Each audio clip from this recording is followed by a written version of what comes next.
Good morning students. आज हम पढ़ेंगे एप्लीकेशन ऑफ डेरिवेटिव में टेंजेंट्स एंड नॉर्मल्स। अब टेंजेंट्स और नॉर्मल के बारे में अपने को पढ़ना है, तो उससे पहले जो हमने प्रीवियस ईयर 11th क्लास में जो पढ़ा था स्ट्रेट लाइन, उसके बारे में थोड़ा सा पढ़ना पड़ेगा ताकि इस टॉपिक को हम बहुत ही आसानी तरीके से सॉल्व कर सकें। टेंजेंट और नॉर्मल ये दोनों जो इस लाइन होती है वो आपस में परपेंडिकुलर होती है। हम एक कर्व की बात करें कि सपोज करो अपने पास एक y is equal to F of X, एक कर्व इस प्रकार से डिफाइन है और यहाँ पर मैं टेंजेंट ड्रॉ करता हूँ किसी पॉइंट ए पर। ये इसकी टेंजेंट है। इस टेंजेंट को अगर मैं y equal to m1x plus C से रिप्रेजेंट करता हूँ और इसी पॉइंट से अगर एक नॉर्मल मैं उस पर ड्रॉ कराऊँ और वो is equal y equal to m2x plus C, ये 90 का एंगल, तभी वो उस पर उसका नॉर्मल है। हमने 11th में पढ़ा कि कोई भी एक पॉइंट दे रखा है x1, y1 पर, तो x1, y1 पर हम बात करेंगे इक्वेशन ऑफ टेंजेंट। वो क्या होता है? तो इक्वेशन ऑफ टेंजेंट को हम रिप्रेजेंट आप ऐसे भी कर सकते हो कि इक्वेशन ऑफ टेंजेंट जो हमने टेंजेंट या किसी स्ट्रेट लाइन जो किसी भी एक पर्टिकुलर पॉइंट से अगर पास होती है जिसमें उसका ऑलरेडी स्लोप दे रखा है, तो उसको फाइंड करने का तरीका होता है y minus y1 m1 x minus x1। तो यह जो आपको ये टेंजेंट दिख रहा है उस टेंजेंट की इक्वेशन हम फाइंड कर सकते हैं अगर इस टेंजेंट का स्लोप m1 आपको गिवन है और एक पॉइंट गिवन है। इसी तरह से हम इक्वेशन ऑफ नॉर्मल की बात करें तो इक्वेशन ऑफ नॉर्मल के लिए क्या होगा, वही कंडीशन होगी y माइनस y1, यहां m2 आ जाएगा x माइनस x1। ये तो सिंपल वे में उस नॉर्मल और टेंजेंट जब उनके आपको स्लोप दे रखे हैं तो हम डायरेक्टली स्लोप और एक पॉइंट दे रखे हैं तो डायरेक्टली उसको हम क्या कर सकते हैं, उसकी इक्वेशन को फाइंड कर सकते हैं। अब हम बात करते हैं कि टेंजेंट और नॉर्मल इन दोनों में रिलेशन क्या होता है। तो टेंजेंट और नॉर्मल इन दोनों के स्लोप की बात करें तो इन दोनों का स्लोप आपस में ये दोनों क्या होती है, परपेंडिकुलर होती है, और जब परपेंडिकुलर की कंडीशन होती है तो इनकी स्लोप का जो मल्टीप्लिकेशन होता है वो -1। ये भी हमने 11th में पढ़ा था कि टू लाइन जो है वो आपस में परपेंडिकुलर है, तब उन दोनों का जो स्लोप है उसका मल्टीप्लिकेशन क्या होता है, -1। ये भी पढ़ा था। अगर आपको m1 गिवन है, ध्यान रखिए सबसे इंपॉर्टेंट बात, अगर आपको m1 गिवन है तो आप m2 फाइंड कर सकते हैं। m2 हो जाएगा -1 अपॉन m। ये कंडीशन m2 को इस तरीके से हम फाइंड कर सकते हैं। अब जब हमने 11th में यहां तक पढ़ लिया था तो 12th में इसका यूज क्या होगा, तो 12th में है कि यहां पर जो m जो है जिसको हम स्लोप बोलते हैं, ये स्लोप वो dy by dx के इक्वल होता है, ये यहां पर होता है। तो हम सिंपल में बात करें कि स्लोप ऑफ नॉर्मल क्या होगा, तो स्लोप ऑफ नॉर्मल जो होगा वो हो जाएगा m1 के इक्वल। स्लोप ऑफ टेंजेंट सबसे पहले अगर हम फाइंड करें तो वो क्या होगा, तो उसके बारे में देखो, स्लोप ऑफ टेंजेंट। तो टेंजेंट का स्लोप क्या होगा, टेंजेंट का स्लोप जो है वो m1 होगा और m1 he dy by dx के इक्वल। फर्स्ट कंडीशन तो ये होगी। अब हम सेकेंड कंडीशन की बात करें कि हमको स्लोप ऑफ, अगर नॉर्मल आपको फाइंड करना है, स्लोप ऑफ नॉर्मल फाइंड करना है, तो नॉर्मल क्या हो जाएगा, यह m2 के इक्वल। किसके इक्वल होगा, m2, और m2 ऑलरेडी इक्वल है -1 अपॉन m1 के। क्यों इक्वल है, क्योंकि m1 और m2 ये दोनों में स्लोप आपस में क्या होंगे, परपेंडिकुलर लाइन, तो यहाँ पर m2 -1 अपॉन m1 और इसकी वैल्यू जैसे ही यहां से पुट करेंगे तो माइनस का dx अपॉन dy हो जाएगा। तो हम स्लोप ऑफ नॉर्मल की बात करें तो ये हो जाएगा m2 और वो हो जाएगा माइनस का dx। तो हमारे पास दो बात आ गई, slope of tangent dy by dx से रिप्रेजेंट करेंगे और स्लोप ऑफ नॉर्मल जो है हम जो है वो m2 minus dx upon dy। तो कभी भी कोई भी कर्व दे रखा है, उस कर्व का किसी भी पर्टिकुलर पॉइंट पर आपको स्लोप फाइंड करना है उसके टेंजेंट का, तो हम क्या करेंगे, उसका डिफरेंशिएशन कर लेंगे और उस पॉइंट पर dy बाय dx की वैल्यू फाइंड कर लेंगे, तो वो इसका स्लोप हो जाएगा। इसी टाइप से अगर किसी भी नॉर्मल का आपको स्लोप फाइंड करना है तो आप minus dx upon dy find करेंगे उस पर्टिकुलर पॉइंट पर, और जो वैल्यू आएगी वो उसका क्या हो जाएगा, स्लोप। जैसे आप स्लोप फाइंड कर सकते हो, स्लोप फाइंड होने के बाद अगर उस टेंजेंट की आपको इक्वेशन फाइंड करनी है तो इक्वेशन क्या हो जाएगी, उस पर्टिकुलर पॉइंट पर हो जाएगी y minus y1 m1 x minus x। और कोई भी आपके पास स्लोप है, वहां नॉर्मल की आपको इक्वेशन यानी कोई नॉर्मल है उसकी इक्वेशन आपको फाइंड करनी है, तो नॉर्मल का स्लोप आप m2 फाइंड कर लोगे और ये वाला फॉर्मूला लगाओगे तो अपने पास उसकी इक्वेशन भी आ जाएगी। ये बात तो हो गई उसके स्लोप के टेंजेंट और नॉर्मल, उसके बारे में हमने पढ़ा कि इस टाइप से हम उसकी इक्वेशन को सॉल्व कर सकते हैं। और इसके रिलेटेड क्या आएगा वो भी हम एक बार देख ले कि अगर कोई कर्व दे रखा है, ध्यान देना कोई भी आपके पास कर्व अगर आपको गिवन है और कोई लाइन गिवन है, उसमें कंडीशन भी आपको अलग अलग दे रखी होगी, जैसे कि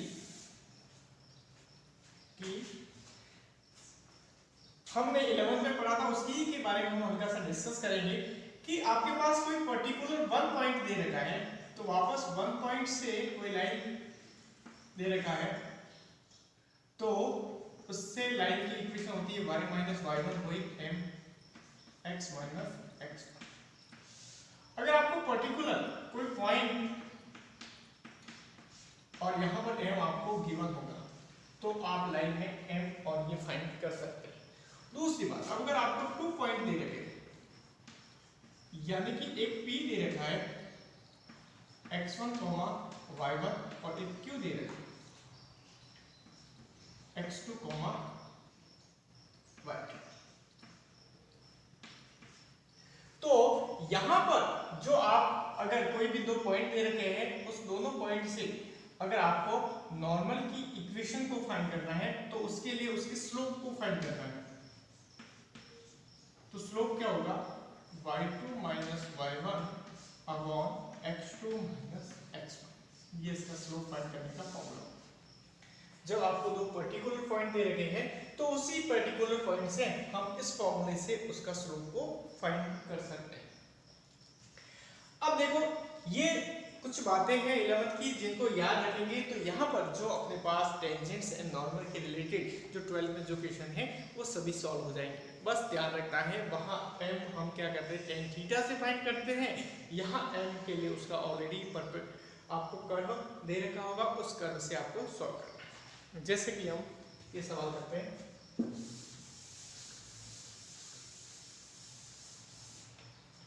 अब देखो जैसे कि फर्स्ट ए कहता है, एक अपने पास क्वेश्चन है कि find the equations of tangent and normal to curve.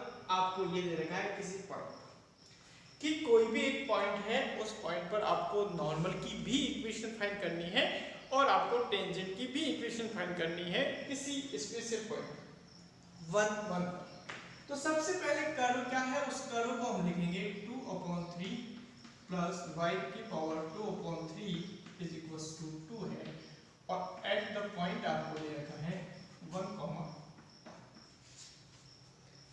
तो सबसे इंपॉर्टेंट बात है कि कभी भी कोई भी कर्व दे रखा है और आपको उसके टेंजेंट और नॉर्मल की बात पूछ रहा है, तो सबसे इंपॉर्टेंट बात है कि किसी भी नॉर्मल या टेंजेंट के लिए उसके स्लोप की जरूरत होगी।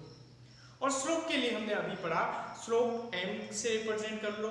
ध्यान 11th में होता तो हम एक्स एक्सिस जो है उसके अकॉर्डिंग लाइन कितने का एंगल बनाती है, तो tan थीटा से फाइंड कर लेंगे। हम यहाँ पर बात करते हैं जब कर्व दे रखा है तो उसका अगर स्लोप फाइंड करना है टेंजेंट का, तो आपको dy/dx को फाइंड करना पड़ेगा। तो हम यहाँ पर देखते हैं, इसका एक बार डिफरेंशिएशन कर लेते हैं। तो इसका डिफरेंशिएशन करना है with respect to x, x के रेस्पेक्ट में उसका डिफरेंशिएशन करना है। तो ये हो जाएगा 2/3 x की पावर 2/3 -1 प्लस 2/3 y की पावर 2/3 -1, y का x के रेस्पेक्ट में डिफरेंशिएशन dy/dx और कांस्टेंट का g, ये दोनों कैंसिल हो जाएंगे क्योंकि इधर 0 है। तो हम बात करते हैं dy/dx की। तो dy/dx अपने पास आ जाएगा x की पावर माइनस का 1/3 और ये हो जाएगा y की पावर माइनस का 1/3। और इसको थोड़ा सा हम सही तरीके से लिखे तो ये हो जाएगा माइनस y/x की पावर 1/3। ये तो अपने पास dy/dx। जब dy/dx इसको हम अगर सिंपल करें तो इसको m1 से रिप्रेजेंट कर लेता हूं, तो ये माइनस का y/x 1/3। हम बात करते हैं यहाँ ये m1 किसी टेंजेंट के स्लोप को रिप्रेजेंट कर रहा है जो इस कर्व पर बन रही है। अब हम नॉर्मल की बात करें तो नॉर्मल के लिए अपने को क्या जरूरत, यहाँ पर अगर आपको ऑलरेडी एक पॉइंट भी दे रखा है तो इस पॉइंट को डायरेक्टली अंदर पुट करके हम देंगे। तो हम लिखेंगे dy/dx जो है वो कौन से पॉइंट पर अपने को कह रहा है, पॉइंट कौन सा है 1,1। तो 1,1 पर इसकी वैल्यू -1।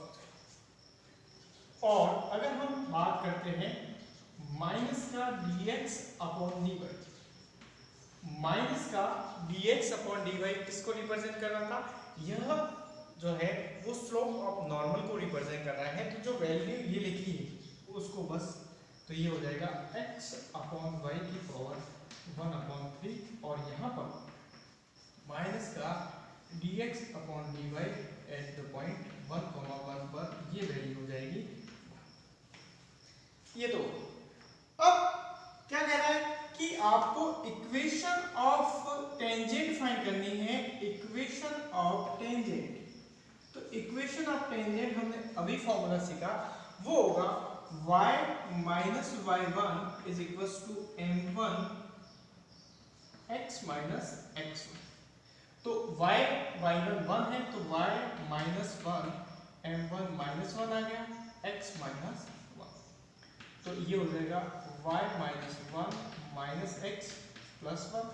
तो ये इधर आ जाएगा तो x + y - 2 is equal to 0। तो ये हो जाएगी इक्वेशन ऑफ टेंजेंट।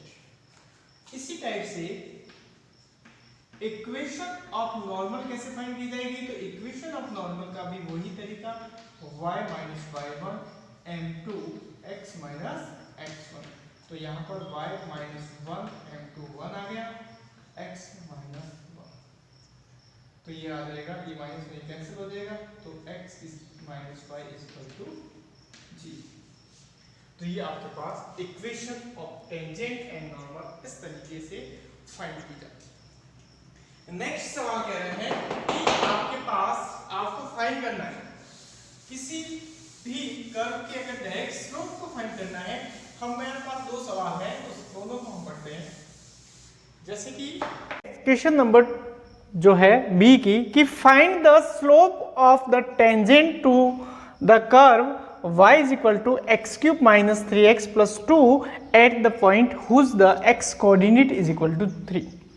हमने अभी पढ़ा कि अपने पास कोई भी टेंजेंट है उसका स्लोप फाइंड करना है तो वो dy/dx से फाइंड किया जाएगा, और वही अगर नॉर्मल के स्लोप को फाइंड करना है तो वो माइनस के dx/dy के थ्रू फाइंड किया जाता है। और उसके रिलेटेड इक्वेशन पे किया। देखो बी किस टाइप से किया जाता है हम उसके बारे में देखेंगे।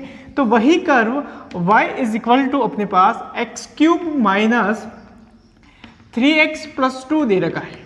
तो वही सिंपल तरीका dy/dx को आपको फाइंड करना है। तो dy/dx अपने पास आ जाएगा 3x² - 3 और dy/dx है वो अपने पास आ गया। अपने को at the point whose the X coordinate is 3, जिसका एक्स कोऑर्डिनेट 3 है वो फाइंड करना है। तो यहाँ पर हम बात करते हैं dy बाई डी एक्स जो है वो at the point x is equals to 3 पर अपने को चेक करना है।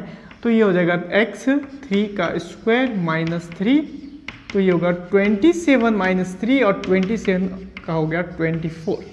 तो जो इसका टेंजेंट है curve y equal to X cube minus 3x plus 2 है, उसके टेंजेंट का स्लोप तो हम लिखेंगे स्लोप ऑफ टेंजेंट क्या हो जाएगा, ये हो जाएगा -24। अब हम एक नया सवाल और देखते हैं। यहां पर सेम इसी की तरह एफ भी है कि find the slope of normal to the curve. अपने को स्लोप फाइंड करना है अब की बार नॉर्मल का।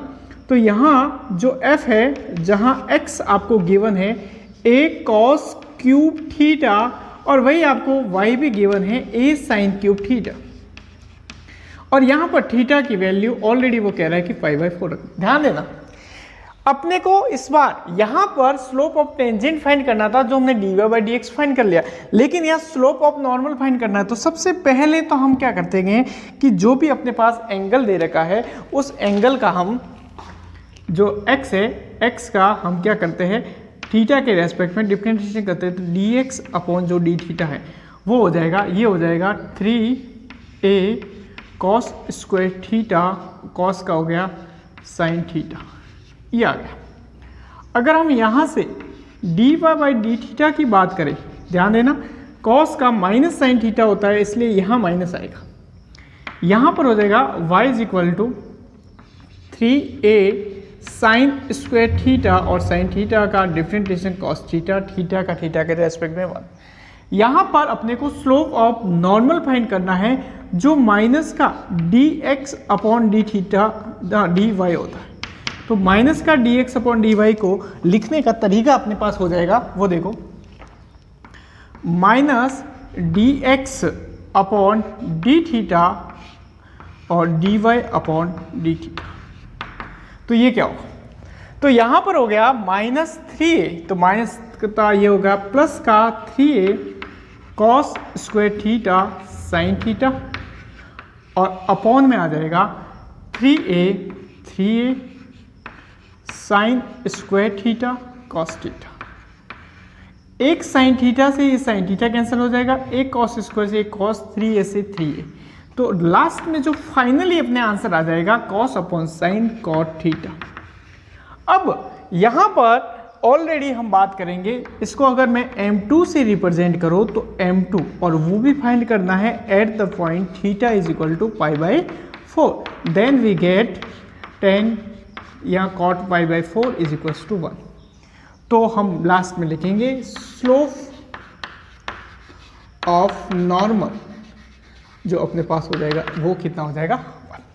तो इस टाइप से नॉर्मल और जो टेंजेंट दे रखे हैं उस टेंजेंट का स्लोप फाइंड करना है। वापस आप ध्यान रखना कि अगर किसी भी टेंजेंट का स्लोप ऑफ टेंजेंट होता है dy बाई डी एक्स और स्लोप ऑफ नॉर्मल हो जाएगा माइनस का dx अपॉन dy, इस तरीके से। अब यहाँ पर स्लोप और नॉर्मल तो हमने फाइंड करने सीख लिए। अब स्लोप और नॉर्मल के साथ साथ वो पर्टिकुलर कभी कभी पॉइंट भी फाइंड करना पड़ता है, तो वो कैसे होगा उसके बारे में अब हम यहाँ देखते हैं। अब देखो यहाँ पर दे रखा है जैसे कि डी पॉइंट, हम सी की बात करें तो सी क्या कहता है, find the point on curve y is equal to, अपने पास दे रखा है y is equals to x minus 2 का होल स्क्वायर। ये अपने पास कर्व देख, at which tangent is parallel to the, इसके chord joining to the point, यानी कि इसकी जो टेंजेंट है वो पैरेलल है। किसके पैरेलल है, अगर दो पॉइंट दे रखे हैं उसको आपस में ज्वाइन करोगे उसके पैरेलल, यानी कि 2 पॉइंट दे रखे हैं 2,0 एंड 4,4, ये 2 पॉइंट दे रखे, एक को P मान लो तो ये। अब ध्यान दो सबसे पहले टेंजेंट फाइंड करनी है, तो यहां पर हम लिखेंगे dy बाई डी एक्स और ये हो जाएगा 2x माइनस 2। ये कंडीशन तो यहां होगी। यहां पर ये जो dy बाई डी एक्स किसको रिप्रेजेंट कर रहा है, ये रिप्रेजेंट कर रहा है स्लोप ऑफ टेंजेंट, ये हो गया। इस स्लोप ये टेंजेंट है, और अगर यही स्लोप इससे जो लाइन बनेगी इस लाइन के भी पैरेलल है, तो इस लाइन के की पैरेलल है, तो पैरेलल है तो स्लोप इसका हो गया, तो इसका स्लोप क्या होगा, इसके स्लोप को मैंने अगर m1 मान लिया तो इसका स्लोप हो गया अपने पास m2, तो m2 हो जाएगा वही condition y2 minus y1 upon x2 minus x1, तो m2 यहां अपने पास आ जाएगा 4 माइनस 0 अपॉन 4 माइनस 2, तो ये होगा 4 अपॉन 2 इज इक्वल टू ये हो गया, ये हो गया। अब यहां पर क्या होगा, ये कंडीशन होने के बाद अपने पास m1 और m2 दोनों आ गए। अब ये कह रहा है जब कोई भी कर्व जो है उसकी टेंजेंट, तो उसकी टेंजेंट जो है वो किसी और लाइन के पैरेलल है, इसका मतलब इन दोनों का जो स्लोप होगा वो आपस में इक्वल होगा, तो हम लिखेंगे m1 is equals to m2। m1 था अपने पास 2x माइनस 2 और वही m2 था 2, 2 से ये 2 कैंसिल 1 टाइम, तो x की वैल्यू आ गई 3। जब x की वैल्यू 3 आ गई तो आपको पुट करनी है इन इक्वेशन फर्स्ट, तो y कितना अपने पास आ जाएगा 3 माइनस 2 का होल स्क्वायर और 1 का होल स्क्वायर 1, तो आपके पास जो पर्टिकुलर पॉइंट होगा वो x कॉमा जो है y है वो 3 कॉमा क्या आ जाएगा 1।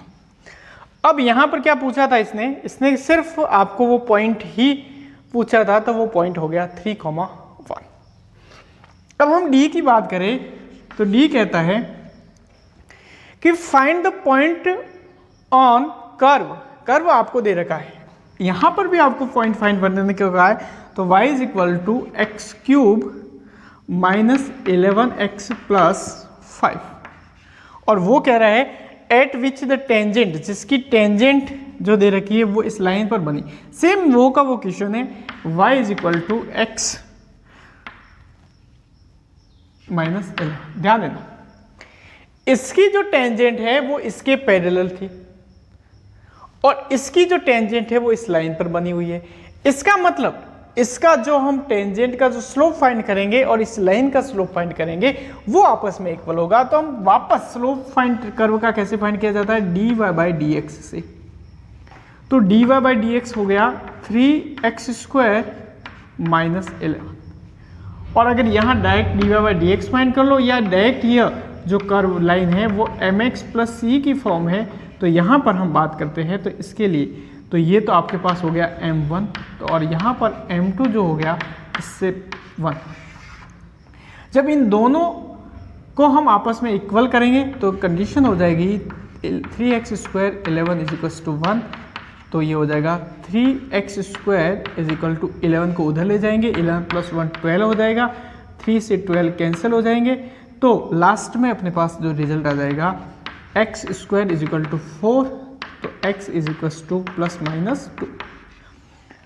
जब x की वैल्यू प्लस माइनस 2 है तो उस समय y कितना होगा, तो y की को हम यहाँ पुट कर लेंगे, तो y इज इक्वल टू आ जाएगा, जब x इज इक्वल टू 2 है तब y क्या हो जाएगा, तो y इज इक्वल टू 2 का क्यूब 8 हो गया, 2 को इससे मल्टीप्लाई किया माइनस का 22 हो गया और प्लस का हो गया 5, तो y इज इक्वल टू अपने पास हो गया 8 और 5 13 minus 22 is equal to minus का 9, और x इज इक्वल टू अगर माइनस का 2 है उस कंडीशन में y क्या होगा, माइनस 2 का क्यूब माइनस 8 प्लस का 22 प्लस 5, तो y अपने पास आ गया 27 माइनस 8 और वो हो गया 90।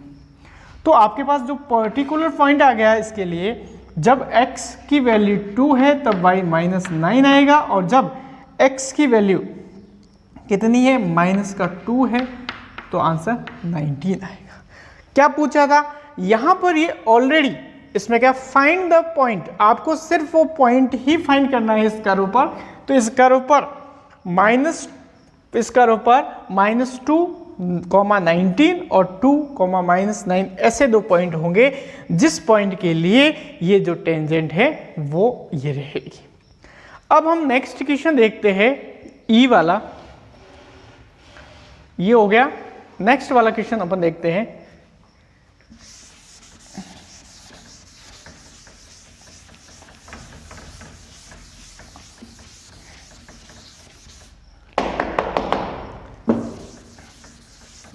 तो ई क्या है वो देखते हैं। ई कह रहा है कि आपके पास find the equation of tangent line to the curve. आपको पास एक कर्व दे रखा है x square minus 2x plus से, ये एक कर्व दे रखा है जिसके लिए पैरेलल इसके है और इसके परपेंडिकुलर है।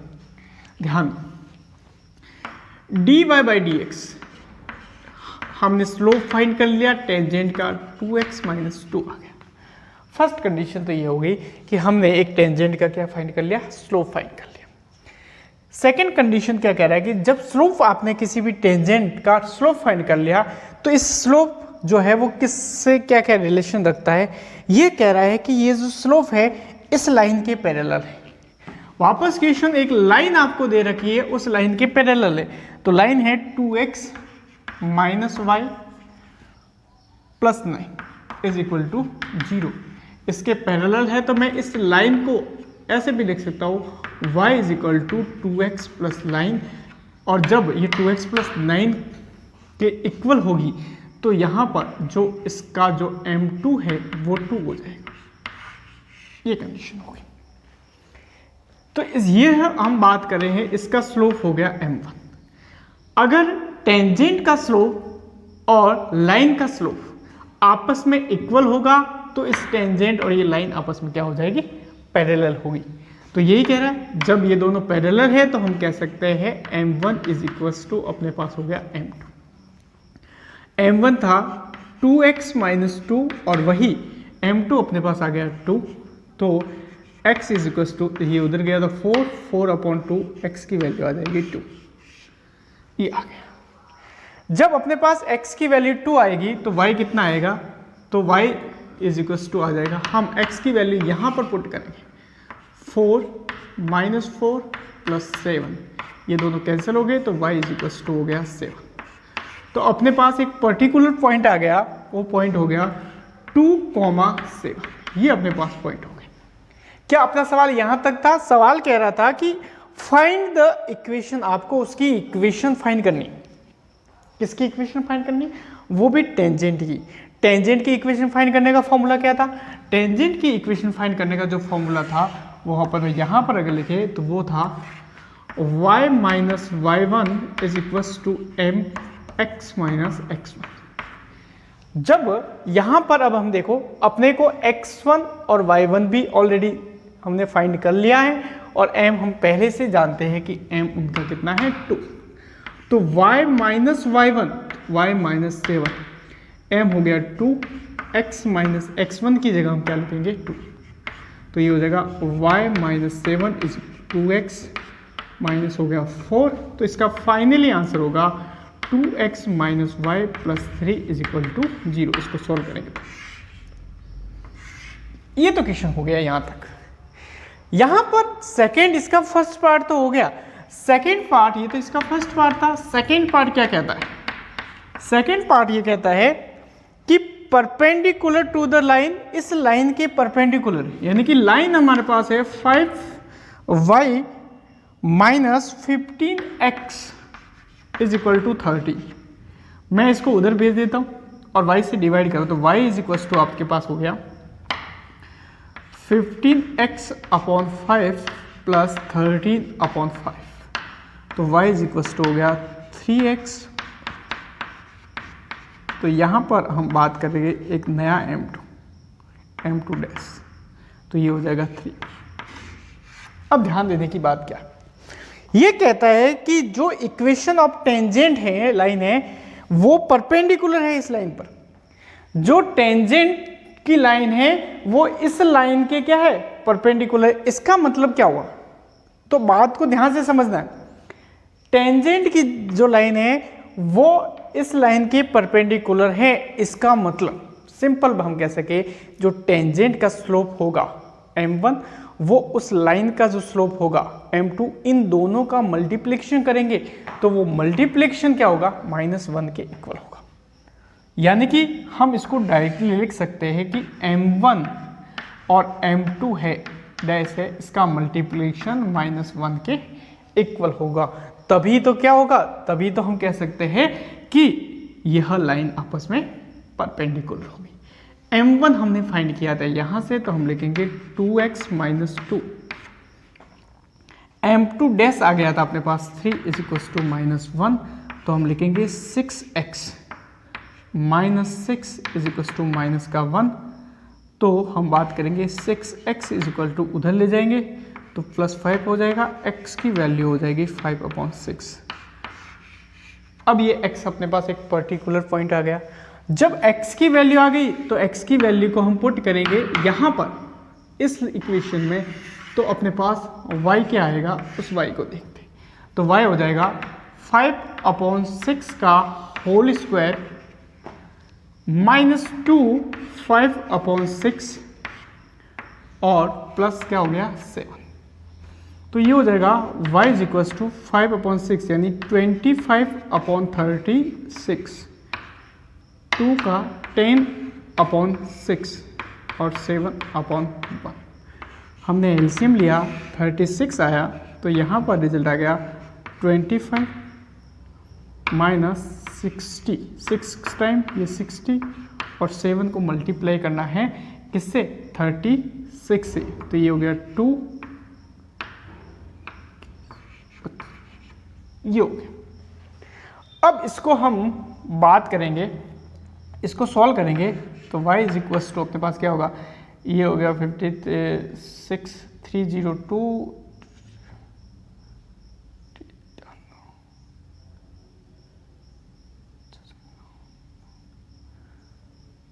तो यहाँ पर रिजल्ट आ जाएगा 270/36। ये अब अपने पास वापस आपको उसी टेंजेंट की इक्वेशन फाइंड करनी है, तो टेंजेंट की इक्वेशन क्या हो जाएगी y - y1, फिर वही m2 डैश x - x1, तो ये हो जाएगा y - 270/36। m2 की जगह लिखोगे आप